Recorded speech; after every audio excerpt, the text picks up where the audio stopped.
Wahyu Apriliani SIP MPA sebagai Kepala Seksi Dokumentasi dan Informasi Seni Budaya, Dr. Ikun Sri Kuncoro Ramaida Akmal PhD Eko Triyono MPD sebagai narasumber bincang cipta cerpen, juga para peserta bincang cipta cerpen tutur temurun dari Folklore Kecerpen tahun 2024. Terima kasih.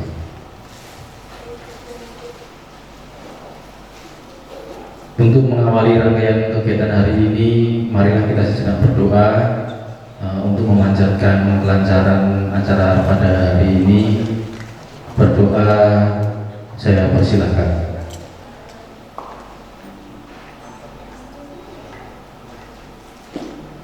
Berdoa selesai, terima kasih. Selanjutnya, marilah kita menyanyikan lagu Indonesia Raya. Hadirin dimohon bangkit berdiri.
Hadirin dipersilakan duduk kembali.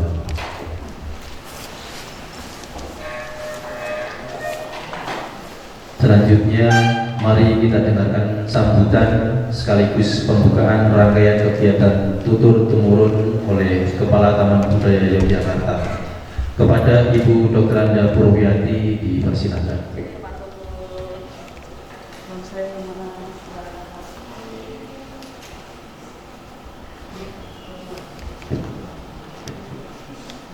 Mohon izin, bismillahirrahmanirrahim. Assalamualaikum warahmatullahi wabarakatuh. Salam sejahtera untuk kita semuanya. Om Swastiastu, Namo Buddhaya, salam kebajikan. Salam budaya, lestari budaya. Lagi, salam budaya, lestari budaya. Yang saya hormati Mas Latif, narasumber kita pada pagi hari ini dalam rangkaian kegiatan Selebrasi Sastra Seni Budaya tahun 2024 dengan tema tutur temurun. Pada pagi hari ini kita awali kegiatan dengan bincang cipta cerpen. Yang saya hormati narasumber kita pada pagi hari ini Ibu Ramaida Akmal, Mas Eko Triyono dan Mas Ikun Sri Kuncoro. Terima kasih kerjasamanya dengan Taman Budaya Yogyakarta. Ini merupakan satu awalan kegiatan yang dibiayai oleh dana alokasi khusus non fisik.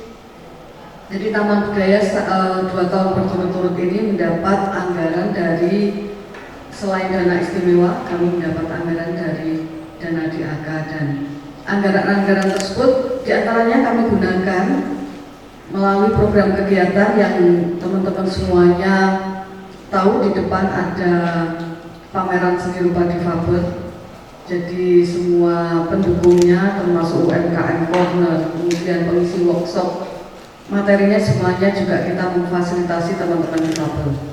Dan kebetulan untuk selebrasi sastra tahun ini kita mengangkat cerpen. Jadi saya mohon doa dan dukungannya untuk Taman Budaya Jakarta karena ini baru awalan ya. Sehingga harapan kami nanti dari tahun ke tahun ini akan menjadi kegiatan yang settle, artinya kegiatan yang bisa dikembangkan, yang memberikan ruang ekspresi untuk teman-teman penulis cerpen khususnya di Yogyakarta. Jadi mungkin nanti rangkaian kegiatannya ada bincang cipta cerpen, kemudian ada penulisan cerita pendek, kemudian nanti juga ada penerbitan antologi cerpen dan nanti ada pesta cerita. Nah ini menjadi gongnya. Jadi rangkaian ini dimulai dari bulan Mei sampai dengan bulan Agustus. Jadi saya sekali lagi saya mohon dukungannya teman-teman. Semoga ini menjadi kegiatan yang punya dampak positif, dampak edukasi untuk teman-teman semuanya untuk belajar. Kita fasilitasi ruang, kita fasilitasi waktu, kita fasilitasi dengan anggaran, sehingga nanti setelah kegiatan ini kita akan lakukan evaluasi. Adakah sesuatu hal yang memang penyelenggaraan di Taman Budaya ini ada yang perlu ditambah atau sesuatu yang kurang di komponen-komponen kegiatan penulisan cerpen ini ya. Jadi kami sekali lagi kami mohon bantuannya Mas Latif dan narasumber kita. Semoga kegiatan ini mempunyai dampak yang baik untuk teman-teman semuanya. Saya rasa mungkin pembukaan dari saya itu ada kurang dan lebihnya saya mohon maaf. Terima kasih. Wassalamualaikum warahmatullahi wabarakatuh. Matur nuwun.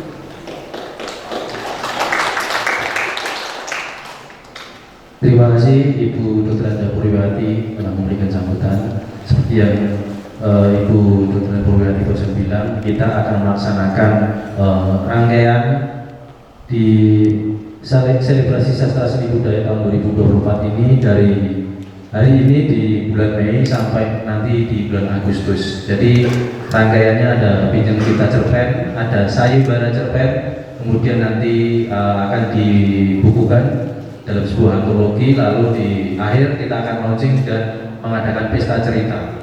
Jadi doakan saja, dukung juga teman-teman. Semoga tahun ini bisa lancar, berjalan lancar. Kemudian di tahun depan juga kita akan melakukan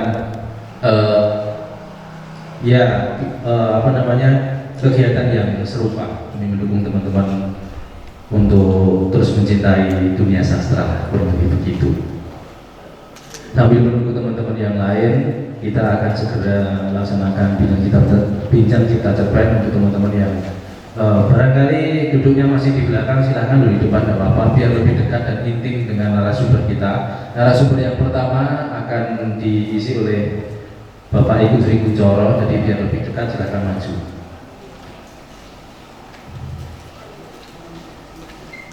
Program selebrasi sastra seni budaya tahun anggaran 2024 bertajuk Tutur Temurun dari Folklore ke Cerpen yang meliputi 4 kegiatan tadi, yakni bincang cipta cerpen, sayembara cipta cerpen, penerbitan antologi cerpen, dan pesta cerita.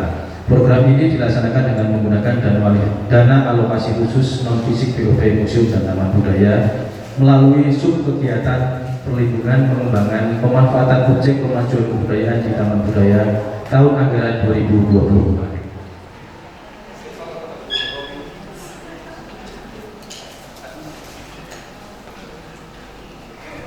Hari ini kita akan melaksanakan bincang cipta cerpen 2024.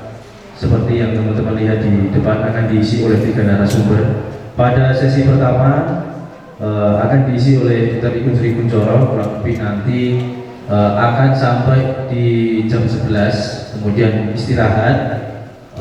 Kemudian sesi kedua akan diisi oleh Ramaida Akmal PhD, kurang lebih ya 1 jam juga setelah istirahat. Lalu pada sesi ketiga akan diisi oleh Eko Triyono MPD, dan ketiga Bincang Cipta Cerpen ini akan dimoderatori oleh Juwita Wardah. Juwita itu adalah seorang penulis dan peneliti yang berbasis di Yogyakarta.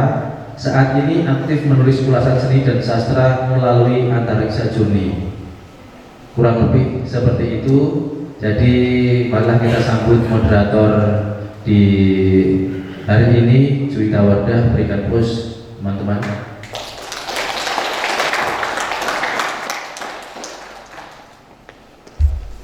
Ya, ini Mbak Juwita Wardah. Saya berikan ke terima kasih.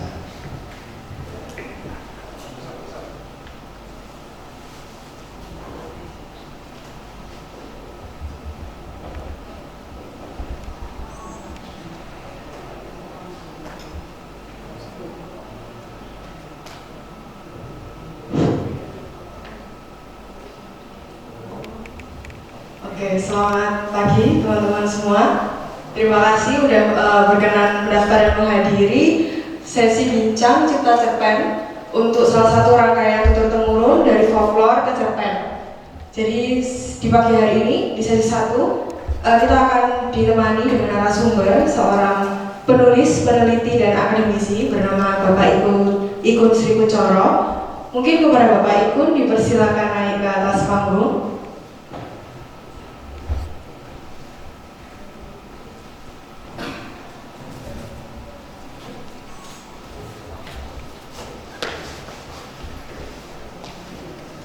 Mungkin bisa Pak tepuk tangannya untuk Bapak Ikun Sri Kuncoro.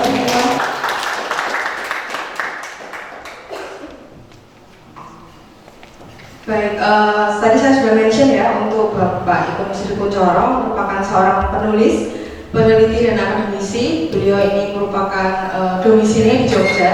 Sangat relevan sama topik hari ini untuk menggali lebih banyak tentang folklore yang sudah tumbuh ya sebenarnya, tapi mungkin kita nggak sadar di daerah Yogyakarta dan sekitarnya. Jadi tema hari ini, sebelum nanti Bapak Ikun Sri Kuncoro akan mempresentasikan materinya, tema hari ini yaitu menggali potensi folklore DIY menjadi ide untuk membuat cerpen. Gitu. Mungkin kepada Bapak dipersilakan. Oke, terima kasih. Selamat pagi teman-teman. Dari menunggu yang muncul dari menggali folklore ke menggali folklore sebagai bahan dasar pembuatan cerpen. Saya mulai dari apa itu folklore. Saya pikir ini sebuah pengertian yang sangat umum yang sudah sangat kita kenali. Tetapi meskipun begitu, untuk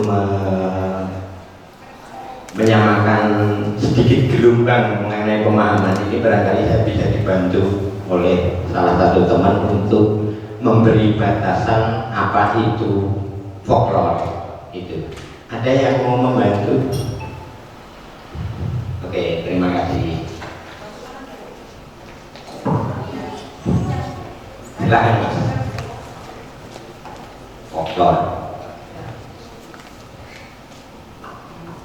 Folklore adalah budaya yang diwariskan secara turun-temurun dalam suatu daerah atau adat tertentu.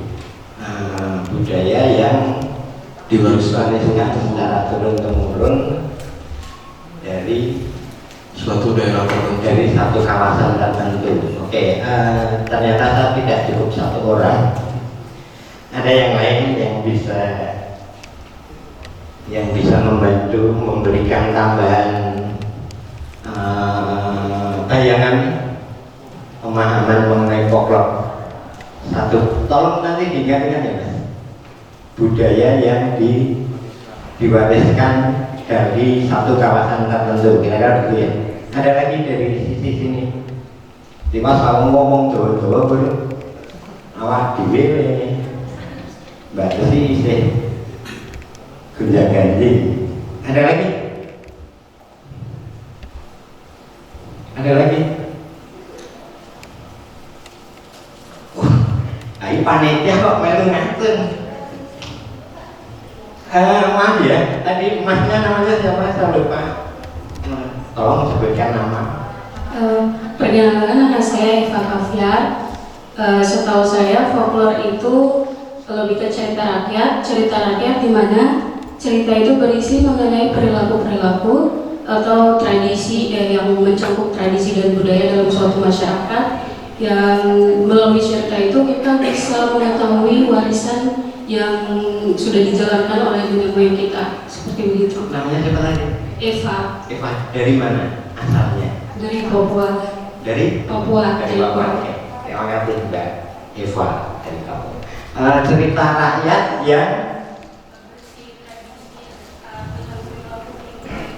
yang berisi tentang tradisi perilaku kehidupan dari satu kawasan tertentu, ya. Ya, gitu. Kalau tadi warisan budaya atau apa tadi?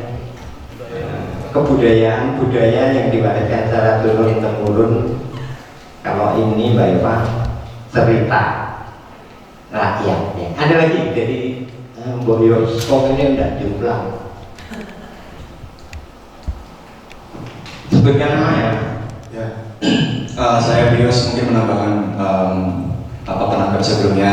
Kalau saya sepakat kalau folklore itu adalah cerita rakyat, namun dalam cerita rakyat itu ada dua hal yang menurut saya sangat khas folklore, yaitu hal-hal mitologi gitu, mitologis, dan nilai moralnya sangat terasa gitu. Cerita rakyat sangat mistis, nilai moralnya sangat terasa. Ada lagi Mas?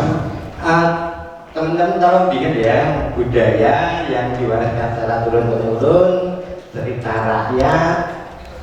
rakyat yang mistis, moralitasnya sangat terasa. Satu lagi sebutkan nama ya. Oh, ya, saya Panji. Saya cuma mau nambahin mungkin orally transmitted ya. Orally transmitted. Oke. Gitu. Menurut ya. Oke. Terima kasih. Terima kasih. Ada 4 tawaran gagasan. Yang pertama adalah kebudayaan yang diwariskan secara turun-temurun, cerita rakyat, mistis dan bernilai moral tinggi, oral transmitted. Kira-kira begitu. Jadi folklore selalu dipahami sebagai sebuah cerita rakyat, karakternya lisan, dan dikenal secara publik, secara meluas oleh di satu kawasan tertentu. Kira-kira begitu ya. Jadi prinsipnya ada di cerita yang karakternya dimiliki oleh rakyat setempat, di mana cerita itu ada tersebar secara lisan, gitu. Itu prinsipnya adalah cerita berkarakter lisan. Tetapi sebenarnya apakah benar lisan itu metode penyebarannya, atau memang betul-betul itu diciptakan hanya sebagai satu tradisi lisan? Nah, sebenarnya ini butuh penelitian yang lebih jauh, tapi itu tidak akan kita diskusikan mengenai keaslian lisan atau tulisan itu. Tapi saya mengatakan bahwa ada satu buku yang tidak mempercayai secara betul-betul bahwa segala praktek tradisi lisan itu tidak berbasis pada tulisan. Ada satu bukunya berjudul Great Tradition and Little Tradition. Itu tahun 50-an itu. Satu kitab suci orang kitab suci budayawan dan sastrawan sebenarnya. Itu. Oke, itu.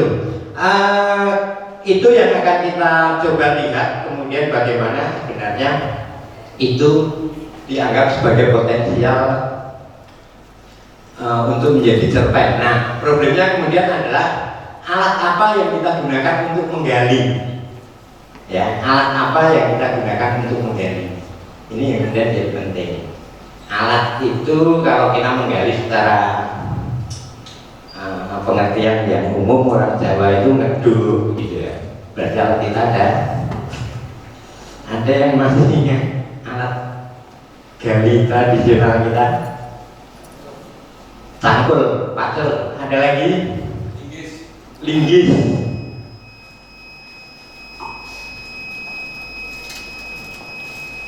Cangkul, linggis. Apa ya? Apa lagi? Cetrok.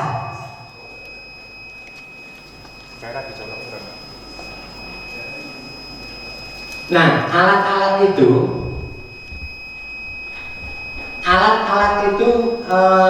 akan memberikan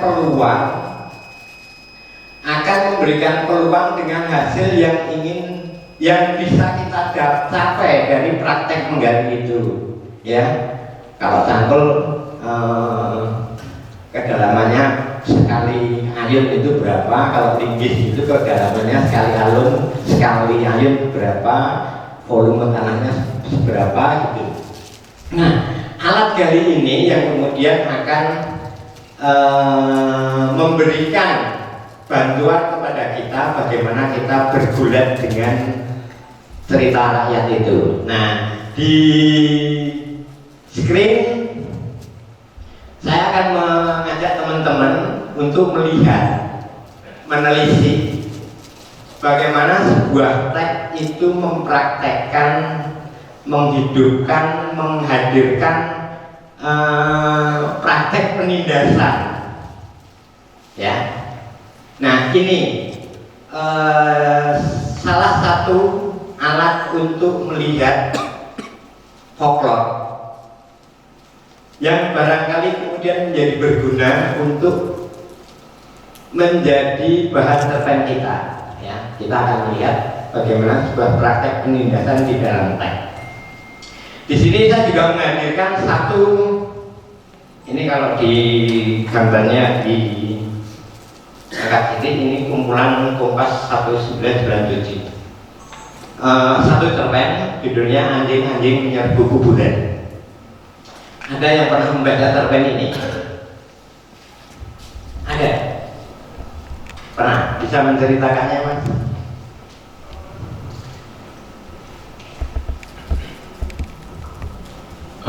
Itu cerpennya Kunto Wijoyo. Jadi Anjing-anjing Menyerbu Kuburan itu ceritanya tentang seorang kayak semacam orang sakti gitu. Itu pengen mengupgrade kesaktiannya. Nah, cara dia mengupgrade kesaktiannya adalah dengan mencuri telinga dari perawan yang baru dikubur gitu. Cuman ada syaratnya. Jadi mencuri telinganya itu nggak boleh pakai tangan, harus pakai mulut. Nah, di situ letak kayak konfliknya gitu. Jadi ceritanya si Sakti ini itu pergi ke kuburan. Dia udah nyiram semua orang untuk tidur untuk melaksanakan ritualnya itu. Jadi mengambil kuping dari jenazah. Cuman pas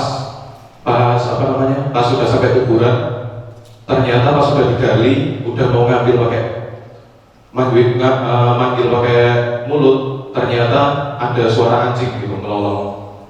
Ternyata anjingnya itu datang karena mencium bau bangkai. Jadinya dia itu bertarung dengan anjing untuk saling memperebutkan jenazah itu gitu.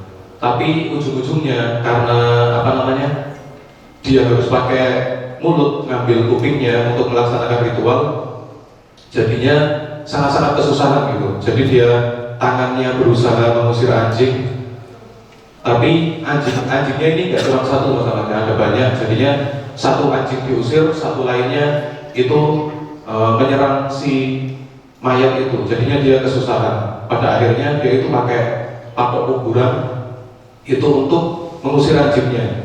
Udah diusir semuanya, dipukulin. Ujung-ujungnya pas pagi hari si orang sakti ini itu ditemukan mati di atas kuburan. Lah pas di atas kuburan orang-orang datang, kuburannya terbongkar, anjing-anjingnya udah nggak ada, si saktinya ini udah mati. Ada dua perkataan dari orang-orang yang datang ke kuburan ini. Yang pertama bilang pencuri, tapi yang lain bilang penyelamat. Seperti itu.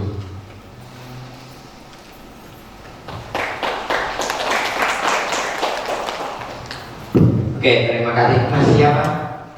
Dimas. Kira-kira begitu ya. Ada yang pernah mendengar cerita ini mengenai seorang yang ingin mendapatkan sesuatu, bisa jadi itu kesaktian, bisa jadi itu sebuah model untuk mencari kekayaan gitu, yang prinsipnya adalah mengambil salah satu organ tubuh manusia yang sudah dikuburkan, yang meninggal, yang baru saja meninggal, dan kalau di dalam ini meninggalnya adalah di hari Selasa Kliwon atau Jemuah Kliwon. Jadi ada satu yang disakralkan di situ mengenai perkara jasad. Jasad yang meninggal di hari Selasa Kliwon atau Jumat Kliwon itu potensial digunakan oleh seseorang yang masih hidup, bisa untuk menjadi kesaktian, bisa untuk menjadi alat pencari kekayaan. Tetapi cara mengambilnya adalah dia harus tidak menggunakan tangan itu, dia harus membuat lubang atau pokoknya makam itu harus dibongkar, dia harus masuk ke makam itu, kemudian dengan mulutnya, dengan giginya, organ tubuh itu digigit lalu dibawa pulang. Karena ada kasus yang seperti itu, maka kemudian kematian yang tepat di hari Selasa Kliwon dan Jumat Kliwon itu biasanya kemudian makam itu ditunggui. Ada yang sampai 7 hari, ada yang sampai 40 hari. Dalam kurun waktu dimakamkan sampai hari ke-40 meninggalnya, itulah kesempatan seseorang yang butuh kekayaan, butuh menambah kesaktian, harus melakukan pengambilan dari bagian jasad ini. Gitu. Ada yang pernah mendengar cerita seperti itu? Itu kemudian cerita seperti itu oleh Kuntowijoyo kemudian dijadikan sebuah cerpen, dijadikan modal sebuah cerpen. Nah, kemudian hal yang menarik di bagian dari Kuntowijoyo ini, dia tidak mengutuh mengambil cerita rakyat itu,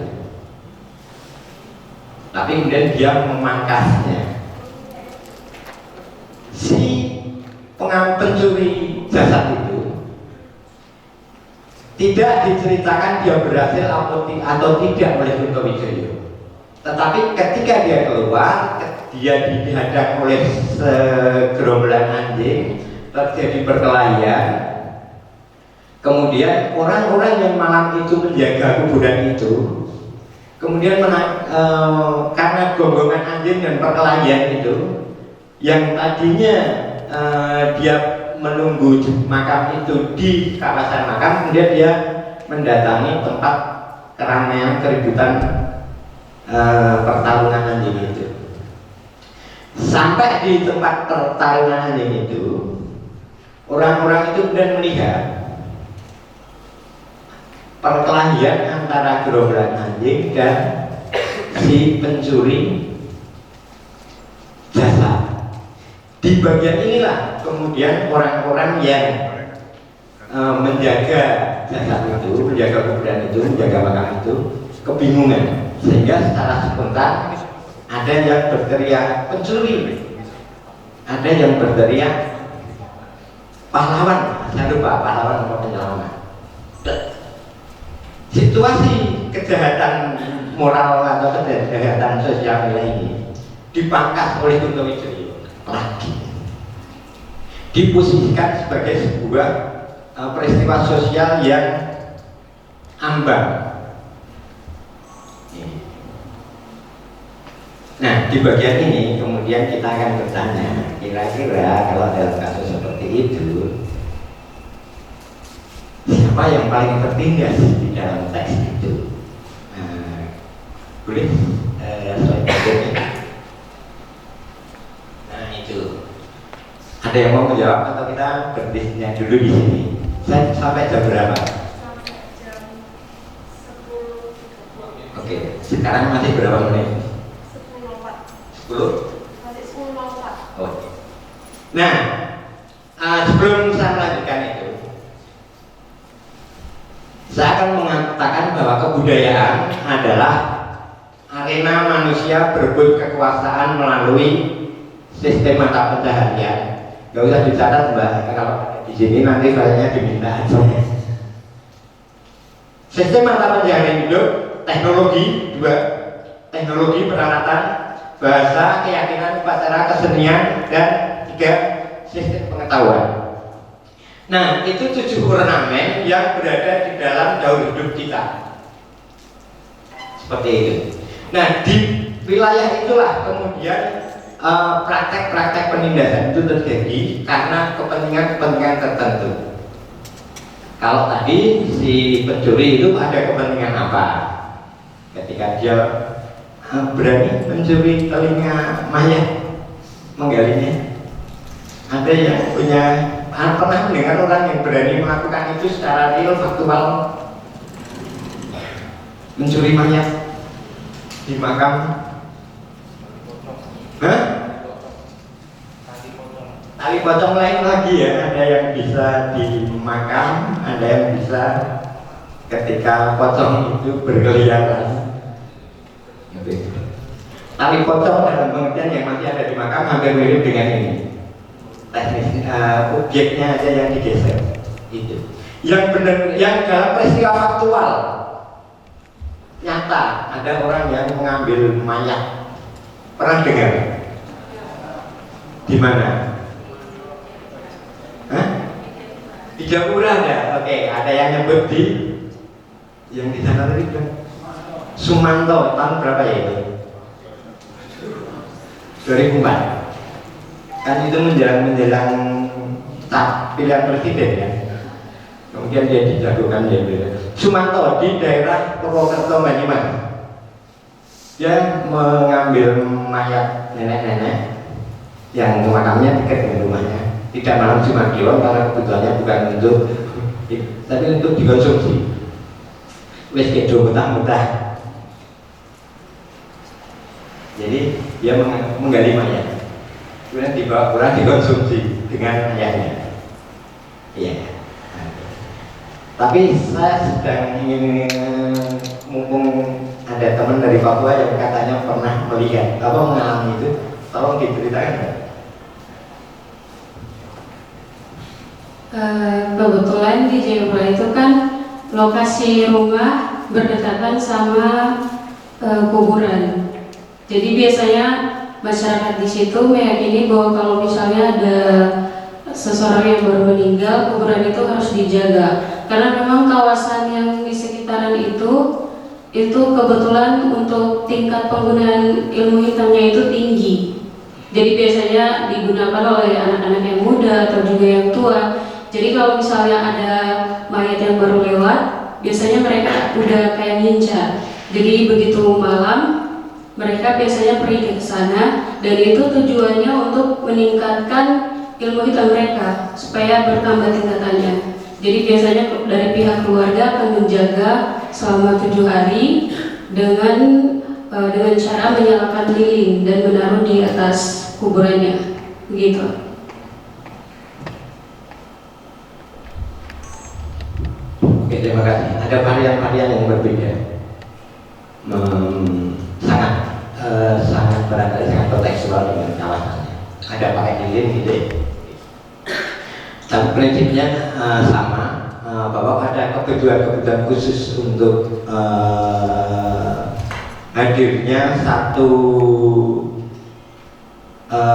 pengetahuan atau satu kesaktian bagi seseorang ketika dia bisa mengambil bagian dari mayat yang baru saja dikuburkan. Nggak pakai hitungan hari Senin Kliwon Selasa Kliwon ya, nggak pakai, karena beda lokasi tentu detailnya menjadi berbeda juga. Itu, tapi kemudian yang muncul adalah bahwa bagaimana kemudian seseorang di bagian-bagian ini punya keyakinan-keyakinan tertentu untuk menambah kemanfaatan bagi diri sendiri dalam situasi seperti itu, maka yang kemudian muncul adalah satu praktek penindasan. Bagaimana satu subjek menindas subjek yang lain. Bahkan subjek yang lain itu barangkali sudah tidak lagi dalam pengertian aktif. Pencuri mengambil mayat, mayatnya dijadikan subjek penindasan. Seperti itu. Nah, di bagian ini mengenai beberapa hal seperti itu, teman-teman bisa nggak melihat penindasan yang ada di gambar ini? Ini bercerita nggak? Bercerita. Artinya sebagai setiap hal, setiap gejala pasti potensial di situ ada cerita. Ya. Bansos, ada yang mau menjawab siapa yang bertindas di situ? Siapa yang menindas? Boleh yang menindas itu orang di luar gambar.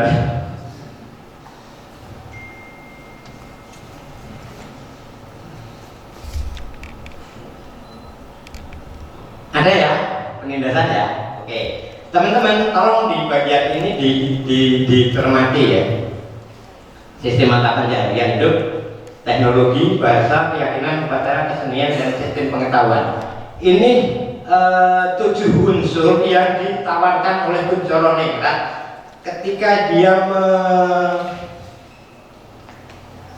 membatasi apa yang dianggap sebagai sebuah kebudayaan. Kebudayaan selalu tersusun oleh 7 hal seperti itu. Saya jadikan 3 karena yang di poin kedua ini teknologi komunikasi, teknologi bertemu dengan diajar yang lebih berkuasa, teknologi berkumpul bersama, ini upacara seperti ini. Kesenian hampir sama sebenarnya. Upacara bisa dalam upacara keagamaan, bisa sebagai upacara sosial. Ini upacara sosial yang romen, tahu romen ya? Pura-puranya berbagi pengetahuan. Pura-puranya. Anda ditindas oleh sistem panitia, Anda hanya dikasih tiket, saya dikasih kursi empuk, didekatkan dengan perempuan cantik, dikasih snack, minuman yang putih, teh. Nah, ada penindasan. Selalu ada praktek diskriminatif. Selalu ada praktek diskriminasi yang itu ujung-ujungnya adalah pembedaan dan kemudian kalau bahasa saya masuk penindasan. Kira-kira begitu ya, paham ya? Atau ada yang komentar dulu? Gak ada?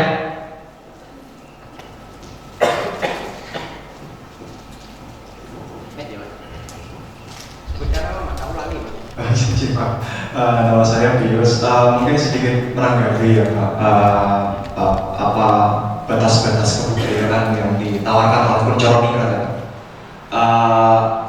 Ya,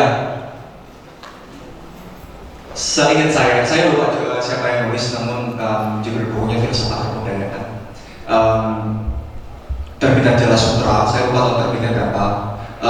Namun saya mungkin visi penulis ini juga bertujuan untuk melengkapi penawarannya Pak Kuncoro Ningrat gitu. Yaitu di mana kebudayaan itu adalah upaya manusia untuk melampaui alamnya gitu. Upaya melampaui determinasi alam. Ya, perangkat-perangkatnya tadi seperti yang sudah ditawarkan Pak Kuncoro Ningrat. Nah, namun kalau saya melihat bukan penindasan sih. Penindasan dan diskriminasi saya pikir enggak ya Pak, karena maksudnya kan setiap kata kan konotatif gitu Pak. Alih-alih diskriminasi mungkin lebih tepat ada relasi kuasa gitu ya, dimana kalau mau lebih lebih kasar gitu penyebutannya, dengan relasi kuasa gitu ada yang ya ditindas dan menindas gitu. Kalau misalnya dalam teksnya cerpennya Kunto Wijoyo tadi yang Bapak tawarkan sebagai contoh tadi, ya hubungan main karakter dengan si mayat, ya main karakternya kalau saya lihat secara kasar ya dia menindas si mayat gitu. Ya dia cuma ada relasi kuasa, dia tidak menindas maksudnya dia tidak mendiskriminasi, tidak memikirkan si mayat gitu. Nah, maksudnya dia hanya relasi kuasa aja di situ. Itu Pak, mungkin kalau tanggapan saya. Oke, terima kasih. Kalau saya tidak mengomentari bukan berarti saya mengabaikan usulan itu, tetapi teman-teman kemudian juga bertambah. Oke, hal seperti itu bisa ditambahi dengan cara pandang yang lain, apalagi yang ditawarkan oleh Gus itu. Kalau di dalam gambar ini kemudian yang paling penindasan, diskriminatif atau apa, bagaimana manusia-manusia itu dibikin karikaturnya. Mengapa dia tidak menggunakan gambarnya yang asli? Representasi itu selalu punya kehendaknya untuk semacam membuli itu yang mendiskriminasi itu menindas. Ketika penindasan itu tidak bisa dilakukan dengan nyata, ya kemudian dicarikan media alternatifnya. Tapi prinsipnya adalah tidak setuju yang kemudian mencoba mendiskreditkannya seperti itu. Oke, berikutnya. Nah, di dalam teks-teks seperti itulah kemudian ada teks yang membebaskan dan ada teks yang menindas yang kemudian ditawarkan. Mana kemudian yang akan diberikan sebagai alternatif untuk melihat ulang sebuah cerita, sebuah mitos, sebuah teks, untuk kemudian di luar Anda sadar atau tidak sadar, pasti Anda akan mengambil posisi yang kalau nggak salah satu dari ini barangkali ada posisi yang seakan-akan bersikap netral, tetapi netralitas seperti itu saya tidak yakin ada. Setiap teks yang disusun selalu berpihak, ya. Keberpihakannya barangkali subordinatif, diskriminatif, betul-betul menindas secara kasar seperti itu, kadang-kadang halus seperti itu. Nah ini kita kemudian akan melihat bahwa kalau tadi bahwa orang mati pun sebenarnya masih ditindas oleh orang yang punya nyawa dan punya kehendak yang khusus. Sementara kehendak yang khusus itu juga berlawanan dengan kehendak yang lain yang juga khusus. Kan itu ada tokoh-tokoh orang-orang kampung yang menjaga, ya. Jadi selalu ada, hampir seperti oposisi biner yang seakan-akan itu fix. Ada lawan, ada kawan, ada pendukung, ada penghambat. Apakah benar-benar hanya oposisi biner seperti itu? Saya tidak yakin selalu seperti itu. Di dalam cerpen ini, cerpen Kunto Wijoyo, tiba-tiba pembaca yang sudah tahu sejak awal, ya karena ceritanya kan mengikuti si pencuri itu kan, iyalah sudut pandang ceritanya kan. Tiba-tiba di akhir dia sudut pandang itu oleh si penulis cerita ditinggalkan. Dia ditaruh bersama dengan tokoh lain yang para penjaga itu dan juga anjing, dan kemudian di antara tokoh yang menjaga itu terbelah untuk menilai, yaitu pahlawan, penyelamat, atau pencuri. Sementara kita sebagai pembaca yang sejak awal dibimbing tahu bahwa dia pencuri, tapi bahwa ternyata ketidaklengkapan informasi terhadap satu kasus potensial menggiring terciptanya opini lain. Nah, ini kejelian Terpenes Kutowijoyo untuk kemudian menaruh itu menjadi satu dilema nilai, dilema kebenaran.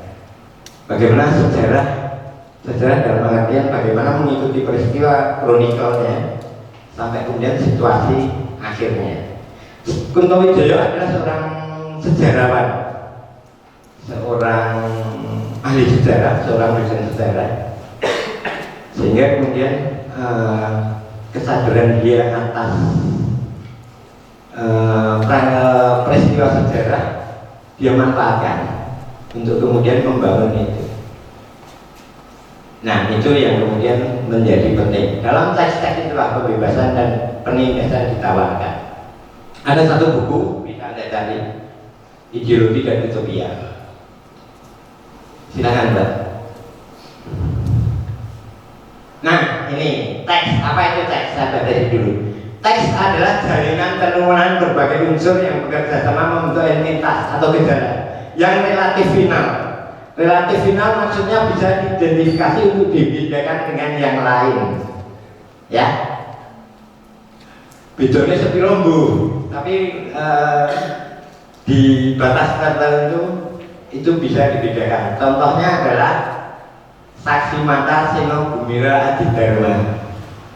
Saya nggak tahu buku yang ini isinya apa. Yang ini sepertinya kasus-kasus di Timur Timur. Ada yang pernah membaca?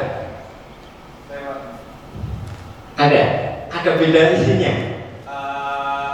Secara isi, seingat saya ada penambahan 2 + 1 cerpen gitu. Oke, ada tambahan ya karena cetak ulang biar pembacanya tidak merasa rugi dikasih bonus ya. Tapi secara prinsip visual ini sangat berbeda ya. Nah, secara relatif final ini bisa diidentifikkan berbeda meskipun dalam konteks perbedaannya hanya ada bonus satu cerpen. Satu cerpen itu kemudian membuat covernya juga dibikin berbeda. Tapi tetap sama-sama diberi judul Saksi Mata, kira-kira begitu ya. Satu teks sangat jarang sekali bisa identik, kecuali satu teks yang memang diproduksi massal, sama-sama produksi massal antara satu dan satunya. Itu. Nah, ini yang saya maksud bahwa kemudian teks adalah jalinan tenunan. Teks yang ada di buku ini adalah apa yang terdapat, terdapat di dalam buku ini dan apa yang terdapat di dalam buku itu. Mereka saling bekerja bersama untuk menyusun, untuk dianggap sebagai buku saksi mata, kumpulan cerpen saksi mata. Nah, ini nanti di bagian terakhir mungkin akan diceritakan oleh Mas Eko Triyono ketika kemudian unsur-unsur apa itu, ada tokoh, novel, tema dan seterusnya. Nah, dalam skala kecil sebuah cerita, maka unsur yang bekerja sama itu adalah yang disebut sebagai penyusun dari cerpen itu. Kalau di dalam teks saya menawarkannya adalah bahwa ini tersusun oleh hal-hal yang kemudian bisa memberikan identifikasi yang relatif final bahwa buku Saksi Mata terbitan Bentang ini berbeda dengan buku Saksi Mata terbitan Pabrik Tulisan. Tetapi jika seraya itu ada perbedaan, ada kemiripan-kemiripan tertentu. Nah, teks adalah jalinan atau temuan berbagai unsur yang bekerja sama itu. Selanjutnya, Mbak. Nah, ini kemudian yang menjadi alat penting bagaimana kita melihat sesuatu, bagaimana kita menggali sebuah folklore. alat penting, saya katakan alat penting adalah alasan atau hal-hal yang ingin kita cari di dalam satu teks, satu cerita, satu folklore itu. Yang kita gunakan apa? Tempat kita berdiri itu kita namanya apa? Nah, ini yang kemudian disebut sebagai utopia. Yang kita bayangkan itu adalah manusia yang adil dan beradab, keadilan sosial bagi seluruh umat manusia. Kira-kira itu salah satu alat yang kita pegang untuk membaca teks, membaca cerita rakyat itu. Ya, berikutnya Mbak. Nah, ada yang lain ternyata yang ditawarkan oleh panitia, ya. Budi pekerti luhur, petua bijak leluhur. Nah, kita akan menggunakan setidaknya ada dua alat yang bisa kita gunakan ketika kita bertemu dengan cerita rakyat. Yang kita cari apa di sini? Ideologi. Kalau tadi berada di bawah pengertian utopia, yang ini saya taruh di bawah pengertian ideologi. Budi pekerti leluhur, petua bijak leluhur. Ini yang diinginkan oleh panitia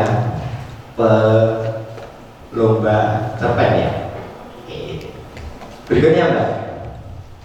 Nah, kita kembali ke yang ditindas. Nah, kalau di dalam cerpen-cerpen seperti ini, dongengan yang di lumut, folklore seperti ini, dongengan yang di lumut, Dewi Sekartaji dan Pancasila Bangun. Apakah ada yang ditindas? Siapa yang ditindas? Berikutnya Mbak.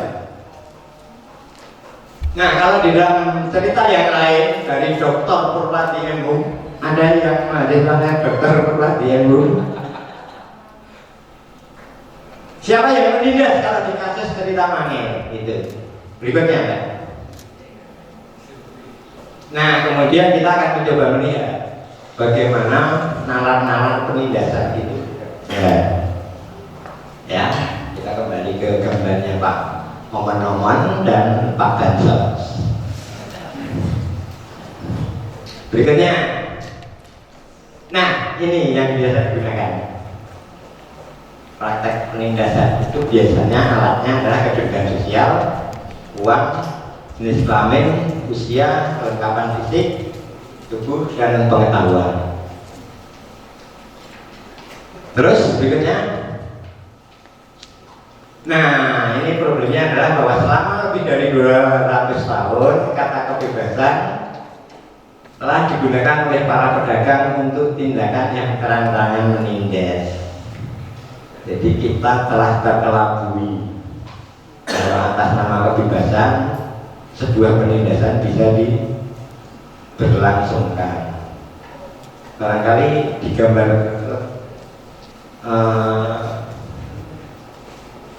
sebelumnya kelihatan muncul juga barangkali bagaimana hal-hal yang terang-terangan menindas itu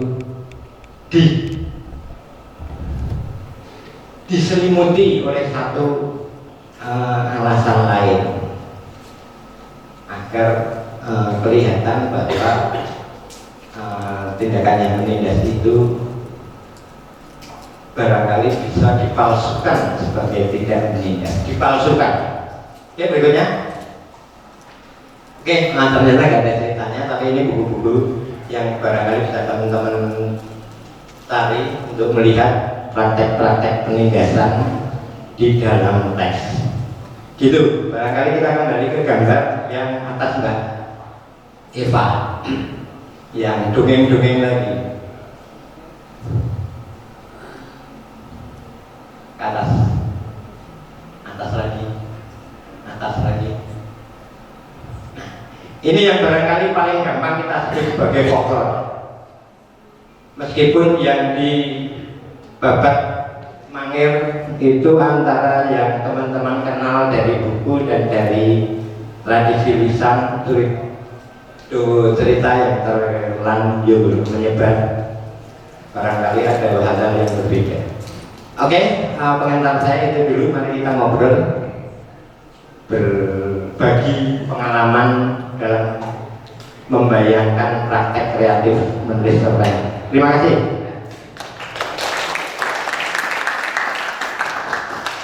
Baik, terima kasih Pak Igun. Wah, ini topiknya menarik ya. Banyak hal yang ternyata bisa dieksplor dari satu cerita yang awalnya hanya apa ya, lisan aja kayak obrolan-obrolan di suatu wilayah gitu. Tapi mungkin sebelum aku melempar sesi tanya jawab ke teman-teman, aku mau bertanya nih ke Pak Igun. Tadi kan kita melihat banyak aspek yang bisa ditawarkan dari folklore gitu. Tapi sementara itu folklore sendiri itu kan sebenarnya tanpa kita sadari kita tuh hidup berdampingan dengan folklore itu. Kayak tadi ada orang mengambil mayat, itu kan sebenarnya kalau kita nggak sadar itu sebenarnya ya udah kayak kehidupan sehari-hari gitu kan. Nah, yang aku tanyakan ke Pak Igun, sebelum kita menyadari bahwa itu folklore, gimana sih Pak untuk menghadirkan kesadaran, oh ini loh, itu cerita rakyat, cerita yang ada di lingkungan kita, dengan sebelum bisa mengekspor itu. Problem dari bagaimana kita menandai folklore itu bagian dari problem bagaimana kita membuat kerangka waktu atas folklore itu. Saya pikir kemudian ini yang kadang-kadang merepotkan. Apakah cerita rakyat itu sesuatu hal yang sudah sedemikian lampau, atau yang baru kemarin sore? Misalnya tiba-tiba saya dari ronda, terus teman ronda saya cerita, Omo hal yang paling sangat gampang diambil, Omo jodeni, tapi aku melihat hantu, jodeni harus melihat hantu ini dari beda. Tadi aku melihat hantu di pojok saya. Ya, kalau dulu di tahun 80-an ketika awal-awal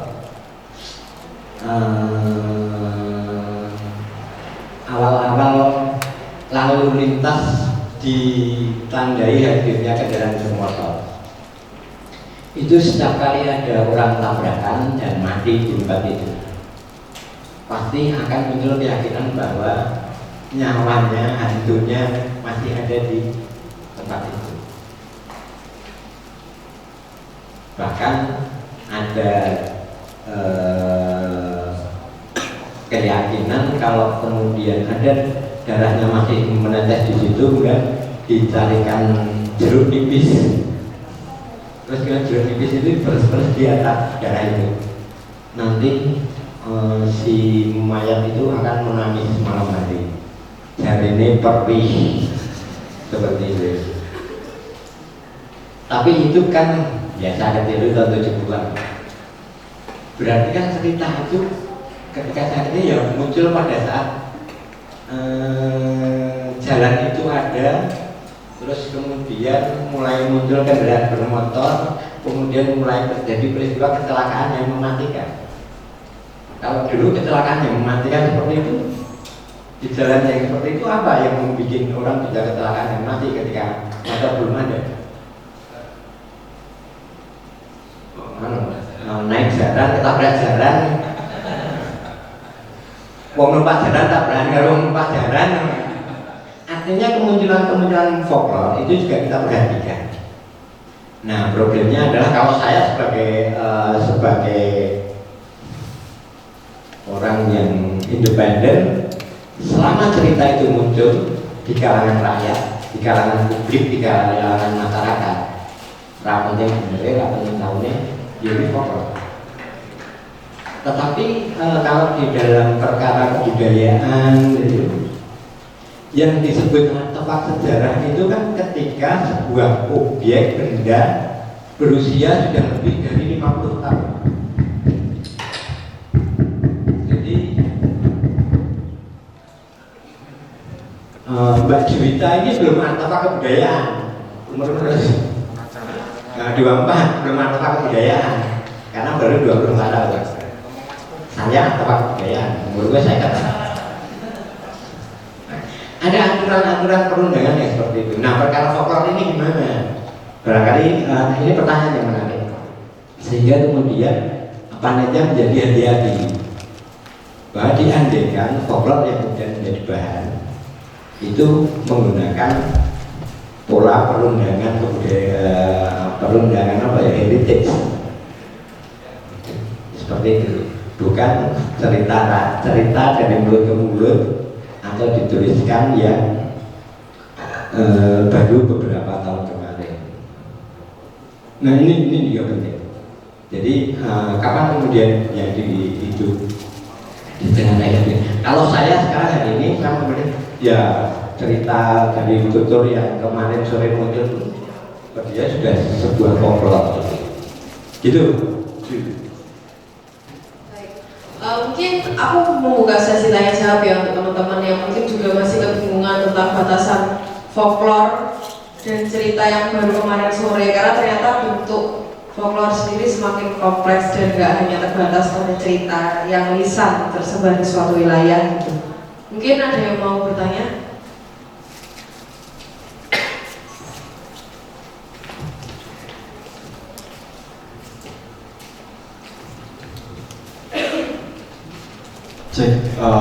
Terima kasih Mbak Jui dan terima kasih juga Pak Ikun atas pemaparan materinya.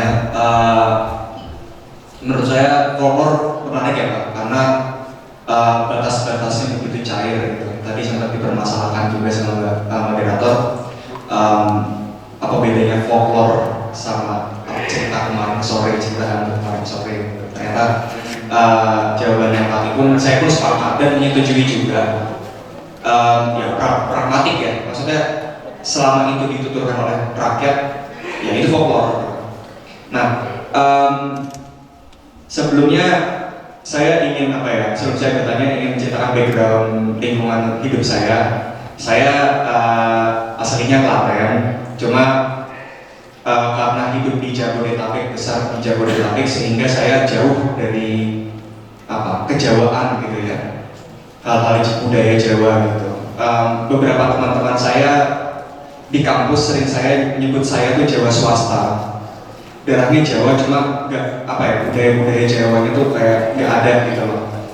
Iya, ini saya pikir masalah orang-orang Jabodetabek yaitu krisis identitas ya Pak. Nah, jadi sehingga kadang saya kalau misalnya ketemu sama teman-teman yang berada di daerah luar Jabodetabek, saya kadang suka iri gitu. Mereka punya cerita-cerita folklore, sementara saya di Bekasi gitu, saya nggak punya gitu loh. Bahkan kalau ada cerita hantu sedikit pun tuh, atau cerita-cerita yang katakanlah mitos ya, mistis gitu, langsung ya ngapain sih lu percaya sama gitu-gituan gitu. Nah, kira-kira Pak Ikun untuk masalah saya solusinya gimana ya Pak? Maksudnya kadang saya juga bingung gitu kalau ditanya folklore Bekasi itu apa ya, karena kan heterogen sekali Jabodetabek gitu, bercampur-campur. Jadi iya kami bingung gitu folklore alanya kami itu apa. Terima kasih.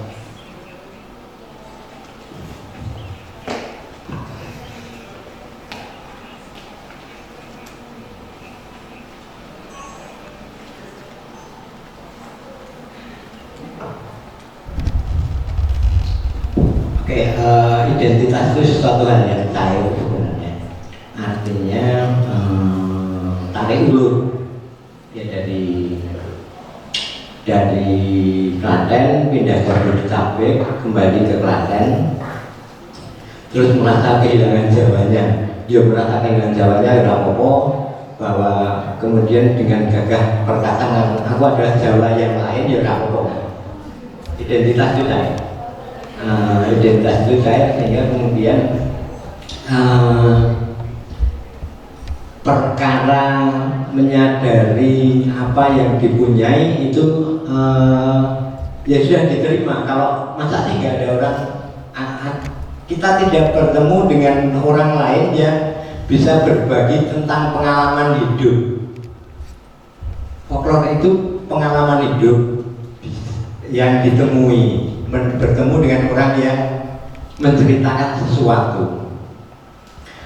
Ada satu bukunya Kunto Wijaya yang sangat saya kagumi, itu judulnya Sumur Ajaib.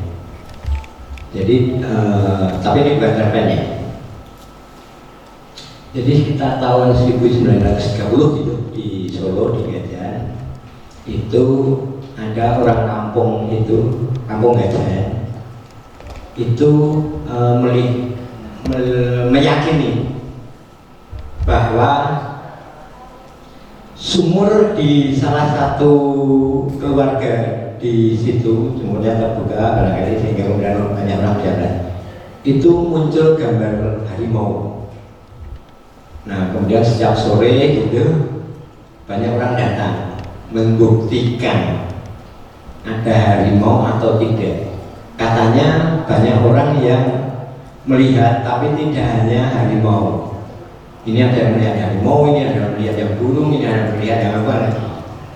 Terus suatu, karena itu bikin heboh di Solo, ada banyak wartawan yang kemudian mendatangi tempat itu membuktikan tidak ada wartawan yang merasa melihat sesuatu itu di dalam sumur. Berita itu kemudian ditulis bahwa itu kebohongan masyarakat. Gitu. Nah itu tahun 1930. Tahun 1990-an Pak Kunto kemudian menulis esai tentang sumur ajaib itu. Nah yang menarik dari tulisan Pak Kunto itu adalah dia tidak menyoal mana yang benar antara wartawan dan warga itu. Yang dia soal itu justru kenapa di saat itu warga itu punya kreativitas untuk membuat cerita bahwa di dalam sumur itu muncul gambar, pantulan gambar. Nah, bahwa ternyata kajian sejarah bisa digeser, bukan perkara benar dan tidak benar sebuah fakta, tapi bisa digeser menjadi mengapa sebuah fakta bisa diproduksi atau mengapa sebuah fakta berhasil diproduksi. Sumur itu karena berita para wartawan itu kemudian oleh polisi ditutup, diberi pagar, tidak boleh ada orang yang melihat. Ngomongan dulu sumur ono gambare kok rai itu. Nah, di kasusnya Pak Kunto itu ternyata di saat yang sama itu di Surakarta itu ada bioskop yang baru beroperasi, baru dibuka. Nah, bagi Pak Kunto cara orang-orang itu melampiaskan ketidakmampuannya masuk ke bioskop, dan itu dengan cara membuat bioskop baru tandingan, yaitu di sumur di Gajahan itu muncul gambar. Itu kira-kira seperti itu cara Pak Kunto melihat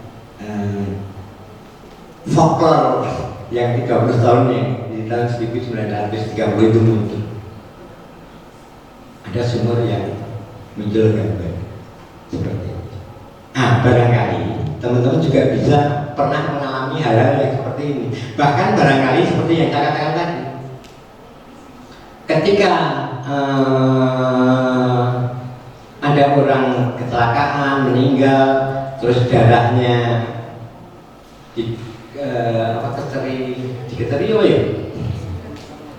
ditetesi perasaan air jeruk nipis, lalu malamnya terdengar suara tangisan. Jangan-jangan itu hanya ilusi dari si pembikin cerita itu. Tapi ketika ini disebarkan, kemudian dihayati bersama, kemudian ada yang menganggap benar dan ada yang menganggap itu tidak benar, ya sudah, itu muncul sebuah cerita yang milik warga. Berarti ada cerita rakyat bersama di situ. Jadi cerita bisa merujuk, folklore bisa merujuk pada objek-objek masa lalu yang jauh, bisa bisa yang dekat itu ya baru kemarin sore itu seperti itu. Dulu di sampai tahun 87 teman-teman kelahiran paling tua berapa?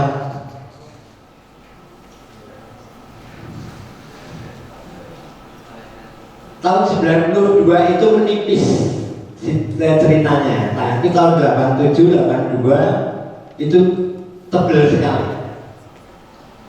Jadi kalau mau pemilihan umum itu pasti selalu ada cerita yang berkembang bahwa di setiap di kampung-kampung tertentu itu malam-malam akan diketuk oleh pocong.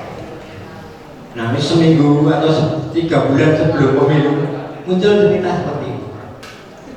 Nah, saya merasakan itu ketika tahun 87 muncul cerita itu, kok ini terulang. Dulu pernah ada, kemudian muncul lagi, kemudian 92 muncul lagi. Oh, ternyata ini cerita yang selalu muncul menjelang pemilu. Apa sebenarnya yang dikehendaki oleh cerita itu? Kalau sekarang pocong dodok bunyi-bunyi ini sebagai lawangnya kok wong di gua amplop. Iya kan? Kalau dulu pocong menakutkan. Ada variabel unsur-unsur penyusun cerita yang berbeda. Kalau dulu pocong, sekarang pembawa amplop. Konteksnya sama, menjelang pemilu, besok pagi coblosan, malam-malam orang datang. Jadi folklore bisa demikian dekat waktunya dengan kita, bisa demikian jauh, bisa faktual, bisa hanya tutur temurun tadi. Tidak ada yang pernah membuktikan, tapi itu dianggap ada. Kira-kira begitu. Ada lagi menjawab nggak ya? Terima kasih Pak Ikun, terima kasih juga Mas Pius untuk pertanyaannya. Ini kita masih bisa satu pertanyaan lagi. Oke.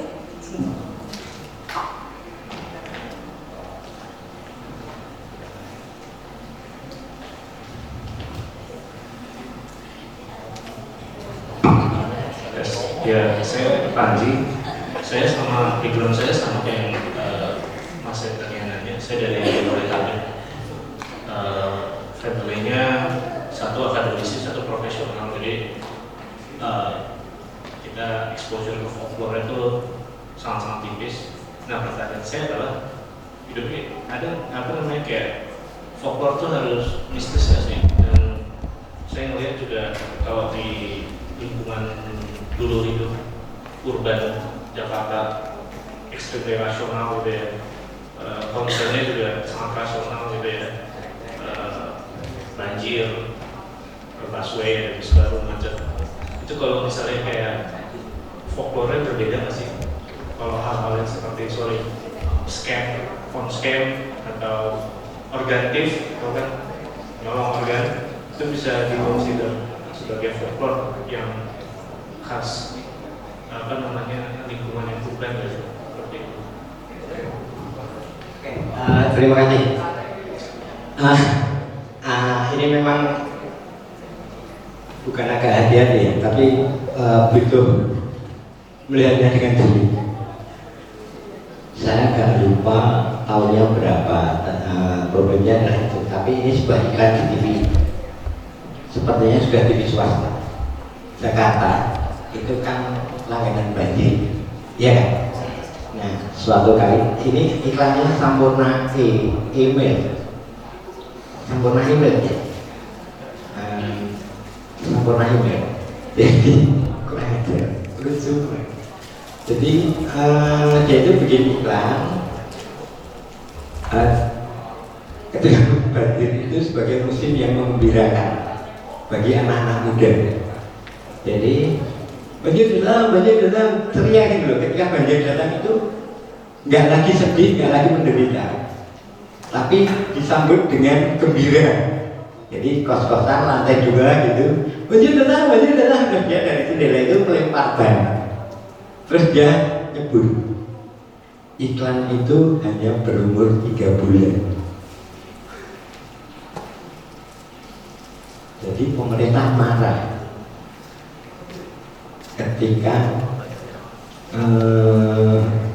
pemerintah merasa tidak bisa menyelesaikan persoalan itu, ketika itu oleh anak-anak muda pembikin iklan itu dibawa ke kegembiraan, rupanya pemerintah tertidur.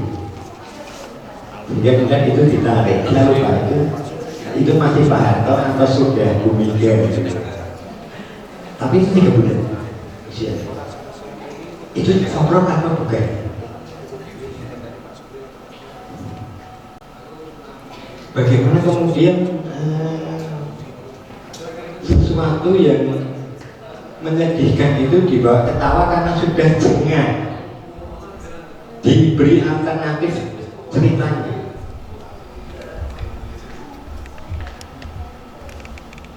Nah, folklore bisa seperti itu, sesuatu yang sebenarnya sudah sedemikian parah dan bikin orang frustrasi karena menghadapi sebuah kasus tertentu. Kan kebiasaannya banjir itu sedih, menderita. Nah, hal-hal seperti itu yang kita perlu cermat. Posisi seperti apa yang ingin kita ambil? Kita sedang melakukan pembongkaran penindasan itu, atau kita sedang mengukuhkan penindasan itu. Ketika sesuatu sudah tidak bisa dibongkar, akhirnya bikin lelucon seperti itu. Nah, perkaranya adalah bahwa setiap cerita itu sebenarnya selalu berada di dalam hubungan dengan cerita yang lain. Nah, pola praktek hubungan ini yang kadang-kadang agak repot ketika diteliti. Karena rujukannya adalah bagaimana memindah folklore ke dalam sebuah cerita. Maka ada hal yang perlu dikenali bahwa yang dirujuk itu yang mana, folklore yang seperti apa. Nah, ini problem kreativitas berikutnya, bahwa bagaimana saya nanti menjelaskan pada panitia bahwa ini rujukannya adalah folklore ini. Misalnya gini, cerita sejarah di Jogja itu kan ada GKSP, ada Ki Mangir, bahkan sampai ke paling dekat apa ya? Paling dekat itu Bisu, ya. Sultan perempuan, ya, paling dekat itu. Nah, apakah itu boleh dianggap sebagai folklore bahwa cerita rakyat kita adalah sultan tidak boleh perempuan, ya kan? Kalau perempuan berarti sultanah. Tetapi sebenarnya ketika perempuan tidak boleh menjadi sultan, ada praktek penindasan apa? Dan mengapa itu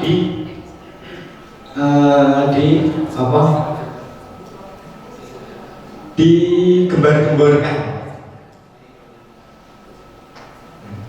Iya kan, mitos tuh. Mitosnya Raja Jawa tidak boleh perempuan, atau sultan tidak boleh perempuan. Folklore apa mitos apa?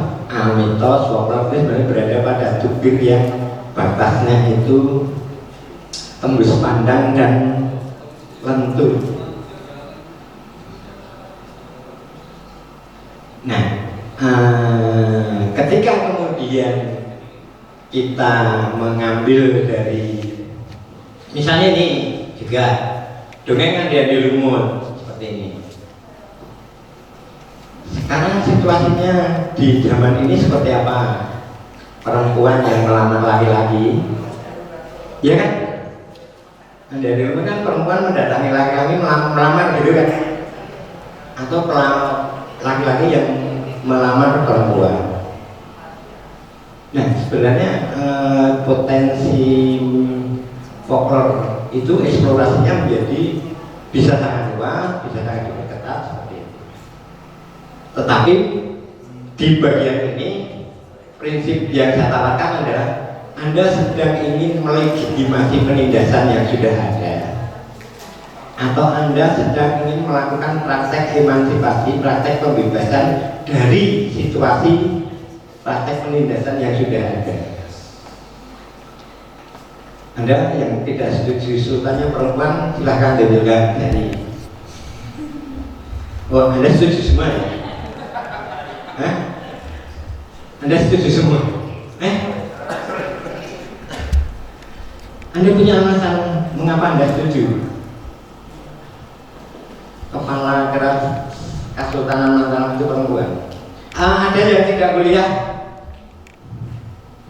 Ada yang tidak kuliah? Artinya gini, kalau Anda kuliah itu paling enggak Anda punya keberanian untuk, saya punya alasan kok untuk setuju atau tidak setuju. Prinsipnya kan bukan benar salahnya, tapi alasan kita bersetuju atau tidak bersetuju dan kesadaran kita sedang praktek emansipatif atau kita sedang melegitimasi penindasan. Prinsipnya dari situ. Jadi siapa yang setuju sultannya perempuan? Apa yang berhubungan dengan kepemimpinan perempuan misalnya? Atau bagaimana sebuah tradisi kerajaan berhadapan dengan kultur perempuan? Tadi salah satu dari beberapa mesin penindasan itu kan apa?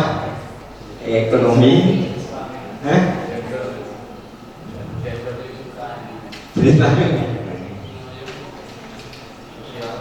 sosial, kekuasaan sosial, karena Anda berrombongan menjadi anggota dewan, Anda berani mengatakan kami tidak setuju kepala kesultanannya perempuan, ya apa-apa. Di situ gitu. Terjawabkah? Atau ada susulan pertanyaan? Jadi di kota pun bisa jadi muncul mitos baru, ya. Banjir yang tadinya menyedihkan kan jengkel ya. Oh, itu berarti di 2000 kesini, ya, karena Bu Mega itu kan dapat serangan yang sangat fatal ketika menjadi presiden dan Jakarta banjir. Itu ada satu tulisan di Kompas yang menyatakan bahwa negara tidak hadir ketika banjir besar terjadi di Jakarta. Itu Bu Mega presiden, negara tidak hadir. Nah, terus kemudian muncul anak-anak muda dari Sampurno itu, woi banjir datang, yoi, melemparkan ke jendela, terus kemudian mereka muncul cerita rakyat baru gitu. Tapi sebenarnya kan anak-anak kecil itu ketika banjir ya banyak yang happy saja, seneng-seneng saja, malah dapat permainan saja. Nah itu dipermainkan seperti itu. Jadi prinsipnya teman-teman menyadari, teman-teman sedang mau melegitimasi kekuasaan atau teman-teman sedang ingin membongkar kepalsuan kekuasaan.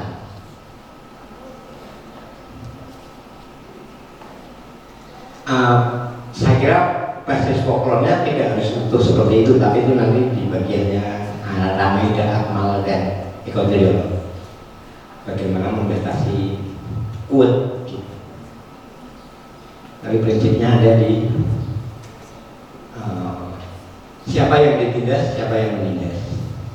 Ada tujuh tadi ekonomi, gender, wacana ideologis, disability, gitu. Jadi kalau perempuan ya mau menjadi kelenteng kuning juga nggak apa-apa, gitu. Sebenarnya ya aku di madu juga nggak apa-apa.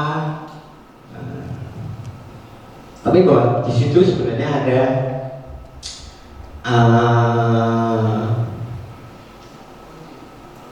sindiran-sindiran. Jadi yang di rumah perempuan yang datang mendatangi laki-laki itu muncul di kasusnya Kakek Mangir, Pembayun, barang menjadi penari di Mangir, kemudian di Peristri, seperti itu.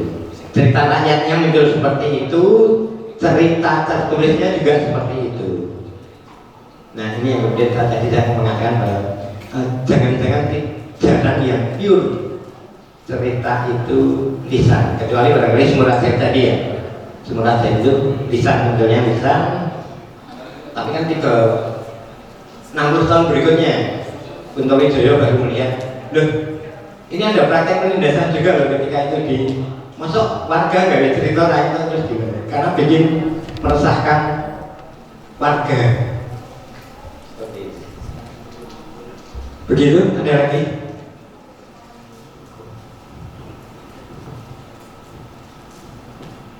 Baik, terima kasih Pak Ikun untuk jawabannya lagi. Mungkin bisa tepuk tangan dulu untuk teman-teman yang bertanya dan jawaban sesi pertama ini, karena untuk sesi pertama sudah selesai. Jadi teman-teman yang barangkali masih mau bertanya dengan topik ini bisa bertanya di luar sesi ya. Dan selanjutnya kita masuk ke sesi istirahat sambil menunggu sesi kedua bersama Mbak Ramaida. Jadi teman-teman bisa kembali lagi ke sini pukul 11.30 gitu. Terima kasih untuk sesi pertama. Sekali lagi tepuk tangan untuk Pak Ikun teman-teman.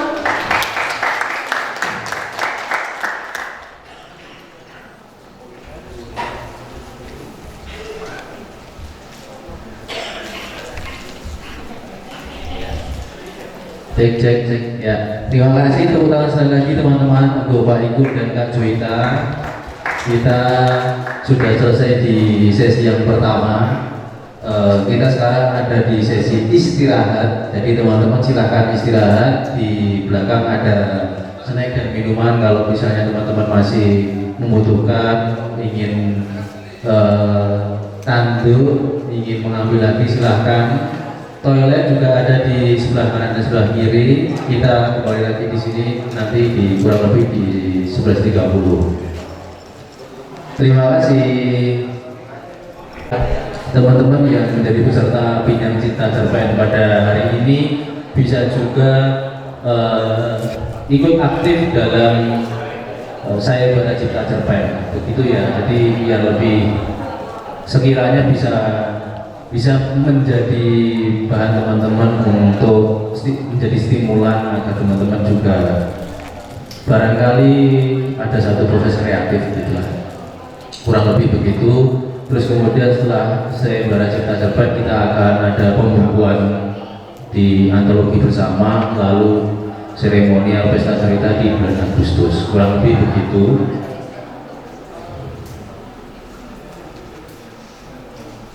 Sepertinya tidak usah menunda waktu lagi, saya panggil moderator kita yang akan memandu jalannya Bincang Cinta Cerpen dengan narasumber Ramaida Akmal. Mari kita sambut moderator kita Juwita Wardah. Beri tepuk tangan teman-teman. Silakan. Baik, terima kasih Mas Gilang atas waktunya. Gimana teman-teman, masih semangat ya? Udah istirahat, udah ngemil-ngemil. Kita next ke sesi kedua. Kali ini sama Mbak Ramaida Akmal. Beliau merupakan seorang sastrawan dan akademisi. Mungkin ada teman-teman di sini yang udah baca bukunya ya. Kalau tadi kita udah ngomongin basic dari folklore-nya, sekarang kita udah mulai masuk nih ke bagaimana sih mengolah dari folklore atau cerita-cerita yang dari sekitar kita yang biasa diturunkan sama keluarga atau lingkungan. Sekarang kita akan masuk ke topik yaitu mengolah folklore menjadi cerpen, tidak sama dengan mencerpenkan folklore. Waduh, ini agak rumit. Jadi kita mungkin bisa panggil Mbak Ramaida Akmal untuk mengisi sesi kedua. Mungkin bisa minta tepuk tangannya teman-teman.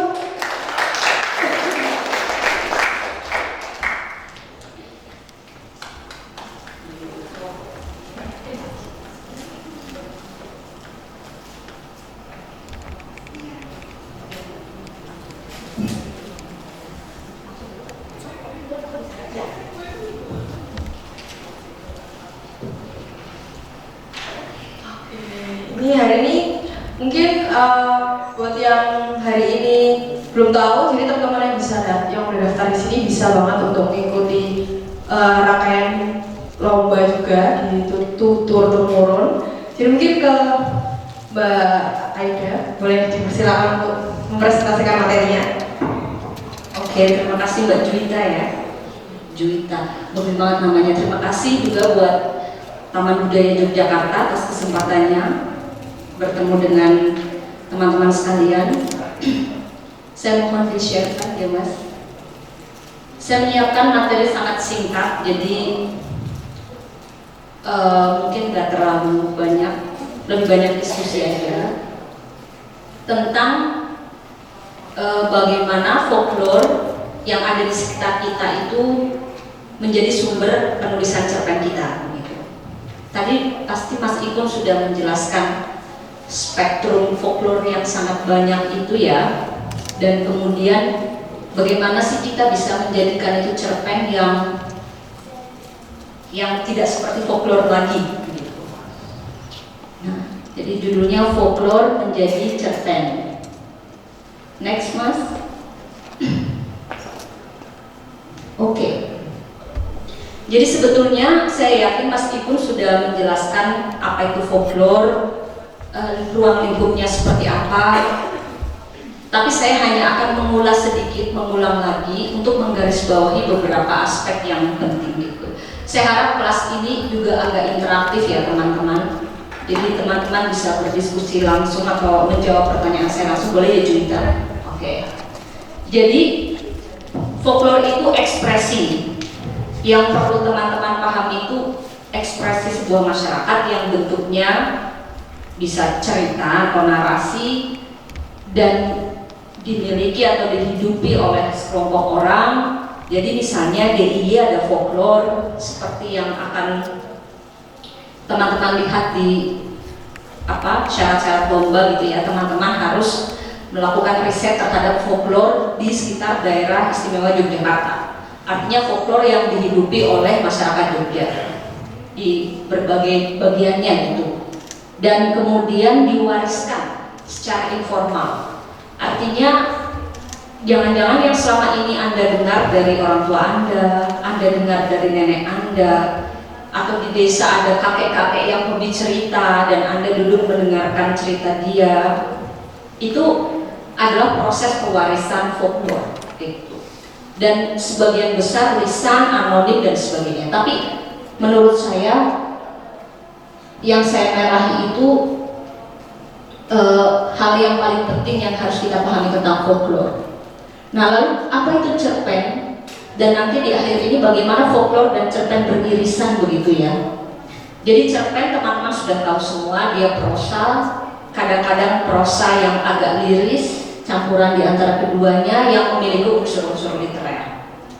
Nah, ketika kita melihat dua bentuk naratif ini, kita tahu bahwa sebetulnya mereka punya kesamaan. Oleh karena itu mencerpenkan folklore itu sesuatu yang sangat mungkin karena beberapa karakteristiknya itu bersisihan atau bersandingan atau beririsan. Nah, namun sebelum ke situ mungkin pertanyaannya lebih ini, Anda pernah baca nggak cerpen yang Anda rasa berasal dari folklore? Pernah nggak cerpen yang sangat terkenal yang berasal dari folklore? Aziz?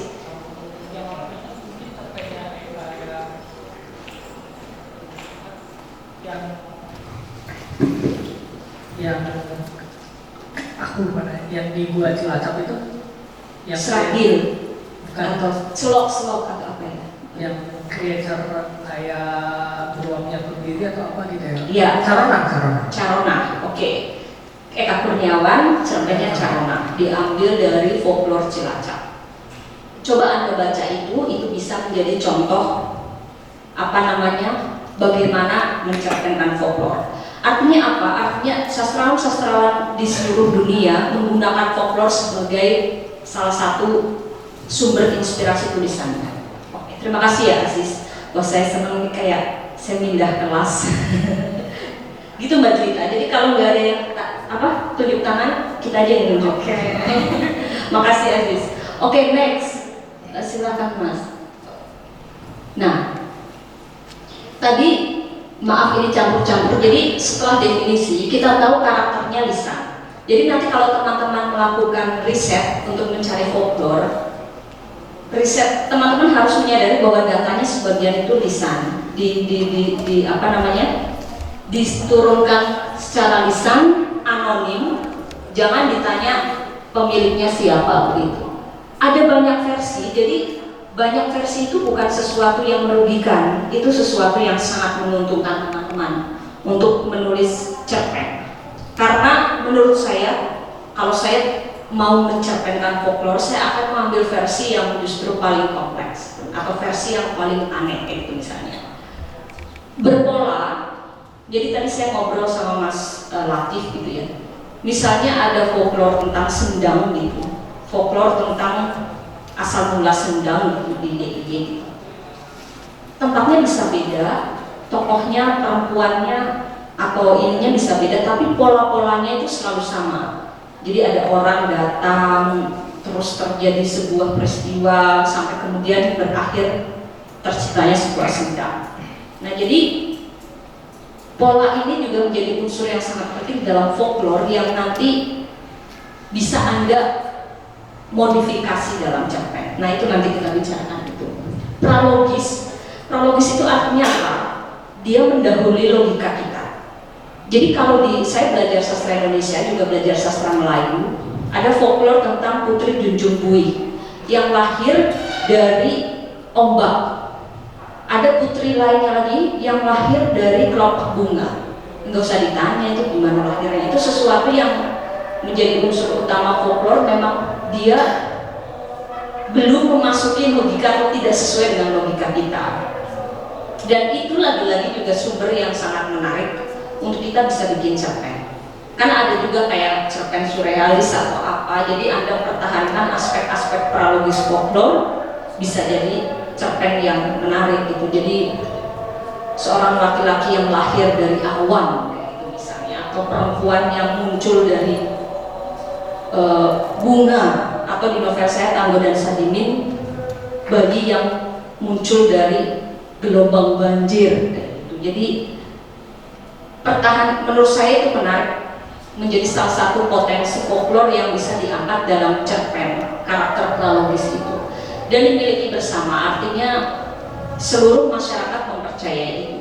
Misalnya folklore yang banyak sekali dipercaya oleh orang-orang di Jawa pada umumnya, itu pasti di setiap tempat ada larangan, misalnya desa ini menikah dengan orang dari desa ini, tidak boleh menikah dengan orang dari desa tertentu.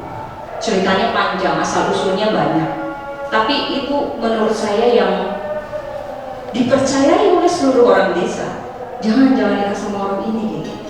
Itu menunjukkan bahwa folklore itu milik bersama.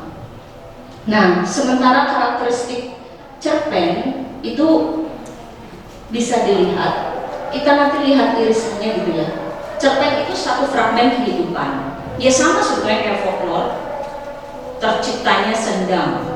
Atau kalau di cerpen kedatangan, saya kurang tahu, Ratu Adil atau apa kayak gitu. Jadi satu aspek aja, satu aspek. Artinya Anda bisa ngambil juga satu aspek yang paling dominan dalam folklore itu menjadi bahan cerpen. Nah, yang juga pas dengan karakteristik folklore, cerpen itu bedanya dengan novel, cerpen itu lebih karena dia pendek, karakteristiknya itu lebih tidak menjabarkan, tapi menyimbolkan. Jadi mendistorsi realitas keseharian. Karena pendek, cerpen tidak mungkin menjelaskan, tapi dia justru menjelaskan dengan cara yang tidak langsung. Jadi ada sugesti, implikasi-implikasi, dan elipsis itu penghilangan. Jadi maksudnya gini, kalau saya nulis cerpen, nah ini ada ahli, ada cerpenis Indonesia kita, ada Mas Rizda, beliau bisa menjawab dengan lebih rinci. Dalam cerpen yang pendek, justru strategi literernya itu tidak menjelaskan, tetapi justru mengurangi kejelasan. Jadi dikasih implikasi, dikasih sugesti, ending itu bisa dalam bentuk apa saja. Jadi kependekan itu membuat pertaruhan literer kita itu justru pada aspek-aspek gimana kita tidak menyampaikan semuanya. Jadi cerpen itu seni mengeliminasi kata, bukan seni mengurutkan kata, tapi mengeliminasi. Nah itu sebetulnya bisa digunakan ketika Anda mau mencerpenkan atau menjadikan folklore sebagai sumber cerita Anda. Anda dengan melihat cerpen karakter ini Anda bisa tahu, oh mungkin bagian ini saya hilangkan dari folklore-nya gitu. Kemudian ketika dijadikan cerpen jadi lebih misterius misalnya, jadi lebih aneh kayak gitu, jadi lebih tersirat kayak gitu. Itu juga bisa. Saya pikir folklore itu juga banyak tersiratnya karena dia itu kan sebetulnya menyampaikan logika dasar kita yang tidak tertangkap, yang tidak bisa disampaikan secara langsung. Sebagai contoh ya, ini mata kuliah S2, saya sama Mas Latif kuliah ini tentang sastra lisan. Saya menganalisis folklore tentang Kembang Wijayakusuma di Nusa Kambangan. Itu folklore yang seluruh orang Cilacap tahu, bahkan seluruh orang Indonesia tahu. Kamu kalau mau mendapatkan berkas panjang hidup kamu harus ke Nusa Kambangan dan melihat Kembang Wijayakusuma mekar. Bahkan raja-raja pergi ke situ karena Kembang Wijayakusuma itu kembangnya Dewata yang kalau kamu bisa melihatnya kamu akan beruntung. Seluruh raja-raja baik di alam Lembut maupun Raja Mataram aja di seluruh Jawa itu diceritakan pernah pergi ke sana untuk melihat Kembang Wijayakusuma. Pada praktiknya Nusa Kambangan itu tempat pembuangan para ya sejak tahun kan sudah lama ya, sejak penjajahan kolonial Belanda juga sudah menjadi tempat pembuangan atau tempat penjara para penjahat dan bahkan dedemit juga di situ. Saya melihat dalam analisis sastra lisan dua hal ini sangat bertentangan. Mengapa ada mitos bahwa Nusa Kambangan itu tempat paling suci yang menghubungkan manusia dengan dewata, ketika kenyataannya itu adalah tempat di mana pemerintahan sejak masa kolonial dulu membuang para penjahatnya ke situ. Nah itu tuh ada nalar-nalar untuk membalik logika yang menyedihkan itu. Ada kayak hasrat terpendam masyarakat situ, ada keinginan-keinginan yang tidak tersampaikan, ada upaya untuk membela ruang itu, pulau itu, tapi keluarnya jadi mitos misalnya kayak gitu. Itu analisis saya berdasarkan teori tertentu. Tentu saja itu bukan absolut, tapi yang perlu diperhatikan, mitos itu tidak bergerak seperti adanya cerita. Dia itu menyampaikan sesuatu yang sangat kadang-kadang bertentangan di belakangnya. Jadi ada logika yang sangat berbeda kadang-kadang yang disampaikannya. Misalnya paling gampang itu sebuah tempat dianggap angker, ada ceritanya bla bla bla supaya tempat itu terlindungi. Ada alasan-alasan ekologis misalnya. Apapun itu kita bisa menginterpretasikannya demikian, tapi cara folklore disampaikan itu sudah mirip cara karya sastra juga disampaikan. Artinya menyampaikan A tapi maksudnya B. Nah itu. Jadi kalau membuat cerpen dari folklore, Anda sudah punya formula yang sama, bahwa mereka itu menyampaikan sesuatu yang sama-sama tidak langsung, yang hanya berisi implikasi dan sugesti, sehingga menurut saya lagi-lagi folklore bisa menjadi sumber yang sangat potensial. Jadi nanti kalau teman-teman menulis cerpen berdasarkan folklore, Anda bisa juga bermain pada ranah yang ini tadi, yang jadi simbolik, yang sangat tidak langsung, yang nggak apa-apa disampaikan dengan cerpen juga tidak perlu dijelaskan lebih gamblang gitu. Jadi menurut saya malah justru dibiarkan aja logikanya seperti itu. Oke, next Mas, Mbak, maaf. Nah, kesamaannya tadi saya ulang lagi. Pertama, dua-duanya sama-sama narasi.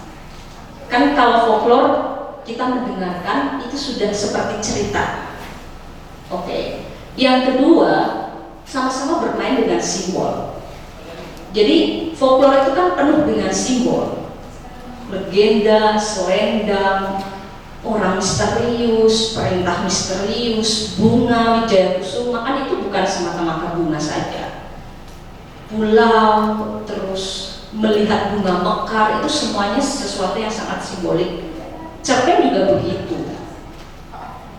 Hatiku ungu, langit yang merah, itu kan bukan sekedar langit yang merah, tapi itu juga menyampaikan sesuatu. Artinya dua-duanya itu berkutat pada pemaknaan-pemaknaan terhadap simbol. Dua-duanya mencerminkan hasrat atau keinginan manusia. Artinya dalam cerpen Anda mau menyampaikan sesuatu, dalam folklore sebuah masyarakat ingin menyampaikan sesuatu juga. Artinya dua-duanya itu memang tujuannya justru menyampaikan pandangan-pandangan mereka. Folklore itu nempel banget ke masyarakatnya Mbak Juwita. Jadi kalau di masyarakat ini ada folklore begini, kita harus tahu pada masa itu ketika folklore itu diceritakan, bagaimana masyarakat memandang mungkin daerahnya, mungkin kehidupannya. Jadi sama-sama menjadi cermin. Nah, yang menarik, menuliskan cerpen dari folklore mencerminkan cermin jadi double. Nah, ini kalimatnya agak ngawang-ngawang, maaf. Jadinya prismatik itu artinya apa? Tumpuk-tumpuk. Jadi kalau nanti nulis cerpen dari folklore, bisa aja Anda menjadi pemaknaannya tumpuk-tumpuk itu, lebih kompleks, nggak apa-apa gitu. Jadi misalnya folklore Wijaya Kusuma di Cilacap gitu, Anda kalau dicerpenkan mungkin bisa aja ditambah karakter yang lain, hasilnya dibedakan, settingnya diganti misalnya. Jadi karena mempertimbangkan kebutuhan Anda di masa sekarang. Kan ketika kita baca cerpen, baca folklore tertentu, kita juga tanpa sadar itu mempersepsinya seperti kita di manusia sekarang. Artinya folklore itu tidak hanya berfungsi pada masyarakat pada zaman itu, tapi juga pada kepentingan kita sekarang. Itu yang saya maksud prismatik itu gitu. Jadi folklore sendiri sudah banyak simbol, Anda masukkan lagi menjadi cerpen. Jadi secara teori itu bertambah-tambah gitu. Simbol-simbol dalam cerpen itu. Nah, nanti praktiknya kita lihat di slide berikutnya, Mbak. Nah, lalu bagaimana? Tentu saja ada banyak sekali cara untuk mengalihkan folklore ke cerpen. Jadi asumsikan Anda sudah melakukan pencarian data. Tadi data folklore mungkin Pak Ikun sudah menyampaikan ya. Jadi tadi dengan karakteristik itu kan teman-teman sudah bisa membayangkan, oh folklore biasanya lisan, disampaikan turun-temurun, sudah melintasi generasi. Jadi mungkin Anda bisa tanya sesepuh desa atau tanya siapalah yang sudah hidup lintas generasi gitu. Biasanya itu asal usul tempat atau peraturan hidup masyarakat tertentu gitu. Jadi itu sudah Anda asumsikan sudah mendapatkan satu data, Anda transkripsi. Nah, terus itu menjadi data mentah. Bagaimana sih cara menjadikannya sebagai cerpen? Nah, saya hanya menyampaikan sedikit saja gagasan saya. Akan ada banyak sekali cara, tapi yang menurut saya menarik itu pasti peralihan media.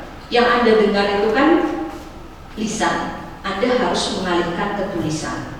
Jadi mengalihkan media dari lisan ke tulisan itu berbeda. Misalnya di Jadi Satwa itu banyak juga folklore yang menjadi sumber penceritaan novel saya.